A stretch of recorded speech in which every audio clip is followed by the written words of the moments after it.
ಮಾಜಿ ಪ್ರಧಾನಿ ದೇವೇಗೌಡರ ಪತ್ನಿ ವಿಧಿವಶ.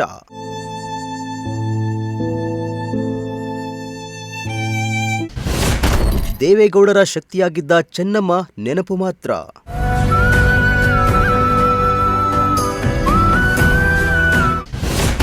ಶೋಕಸಾಗರದಲ್ಲಿ ಮುಳುಗಿದ ದೇವೇಗೌಡರು, ಕುಮಾರಸ್ವಾಮಿ.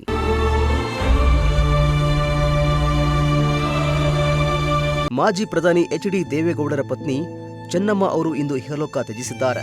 ಉಸಿರಾಟದ ಸಮಸ್ಯೆಯಿಂದ ಬಳಲುತ್ತಿದ್ದ 85 ವರ್ಷದ ಚೆನ್ನಮ್ಮ ಅವರನ್ನ ಬೆಂಗಳೂರಿನ ಮಣಿಪಾಲ್ ಆಸ್ಪತ್ರೆಗೆ ದಾಖಲಿಸಲಾಗಿತ್ತು. ಕಳೆದ 3 ದಿನಗಳಿಂದ ಚೆನ್ನಮ್ಮ ಅವರಿಗೆ ಚಿಕಿತ್ಸೆ ನೀಡಲಾಗ್ತಾ ಇದ್ದು, ಇಂದು ಸಂಜೆ ಚೆನ್ನಮ್ಮ ಅವರಿಗೆ ಹೃದಯಾಘಾತ ಸಂಭವಿಸಿದ್ದು, ಚಿಕಿತ್ಸೆ ಫಲಕಾರಿಯಾಗದೆ ಸಾವನ್ನಪ್ಪಿದ್ದಾರೆ.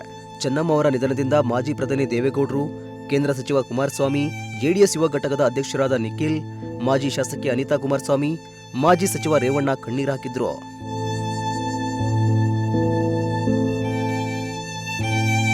ಹಾಸನ ತಾಲೂಕಿನ ಮುತ್ತಿಗೆ ಹಿರೇಹಳ್ಳಿಯ ಚೆನ್ನಮ್ಮ ದೇವೇಗೌಡ ಮತ್ತು ಕಾಳಮ್ಮ ದಂಪತಿಯ ಹಿರಿಯ ಮಗಳಾಗಿದ್ರು. ಅಂದಿನ ಕಾಲದಲ್ಲಿ ಚೆನ್ನಮ್ಮ ಅವರು ಎಸ್ಎಸ್ಎಲ್ಸಿವರೆಗೆ ಶಿಕ್ಷಣ ಪೂರೈಸಿದ್ರು.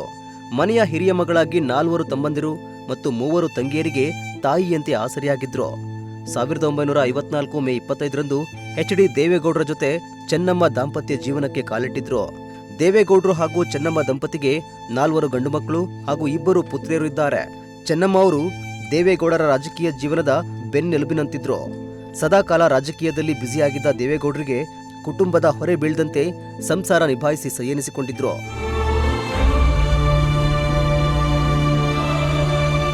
ಇನ್ನು 2001ರ ಫೆಬ್ರವರಿಯಲ್ಲಿ ಚೆನ್ನಮ್ಮ ಅವರ ಮೇಲೆ ಆಸಿಡ್ ದಾಳಿಯೂ ಕೂಡ ಆಗಿತ್ತು. ಚೆನ್ನಮ್ಮ ಅವರು ಹರದನಹಳ್ಳಿಯಲ್ಲಿ ದೇವಾಲಯದಲ್ಲಿ ಪೂಜೆ ಮುಗಿಸಿ ವಾಪಸ್ ಬರ್ತಿದ್ದ ವೇಳೆ ಅವರ ಮೇಲೆ ಆಸಿಡ್ ದಾಳಿಯಾಗಿತ್ತು. ಘಟನೆಯಲ್ಲಿ ಗಂಭೀರವಾಗಿ ಗಾಯಗೊಂಡಿದ್ದ ಅವರು ಚಿಕಿತ್ಸೆ ಬಳಿಕ ಚೇತರಿಸಿಕೊಂಡಿದ್ರು. ಆಸ್ತಿ ವಿವಾದ ಹಾಗೂ ಕುಟುಂಬದ ವೈಷಮ್ಯದಿಂದಲೇ ದೇವೇಗೌಡರ ಸಂಬಂಧಿಯಿಂದಲೇ ಆಸಿಡ್ ದಾಳಿಯಾಗಿತ್ತು. ಸುಮಾರು 2 ಬಾರಿ ಸಾವಿನಿಂದ ಗೆದ್ದು ಬಂದಿದ್ದ ಚೆನ್ನಮ್ಮ ಕುಟುಂಬಕ್ಕೆ ಆಸರೆಯಾಗಿದ್ರು. ಇದೀಗ ಚೆನ್ನಮ್ಮ ಅವರ ನಿಧನದಿಂದ ಇಡೀ ದೇವೇಗೌಡರ ಕುಟುಂಬ ಶೋಕ ಸಾಗರದಲ್ಲಿ ಮುಳುಗಿದೆ. ಸದ್ಯ ಬೆಂಗಳೂರಿನ ಪದ್ಮನಾಭನಗರದ ನಿವಾಸದಲ್ಲಿ ಚೆನ್ನಮ್ಮ ಅವರ ಅಂತಿಮ ದರ್ಶನಕ್ಕೆ ವ್ಯವಸ್ಥೆ ಕಲ್ಪಿಸಲಾಗಿದ್ದು, ದೇವೇಗೌಡರ ಹುಟ್ಟೂರು ಹರದನಹಳ್ಳಿಯಲ್ಲಿ ಅಂತ್ಯಕ್ರಿಯೆ ಸಾಧ್ಯತೆ ಎನ್ನಲಾಗಿದೆ. News desk, Prajashakti TV, Tumakuru.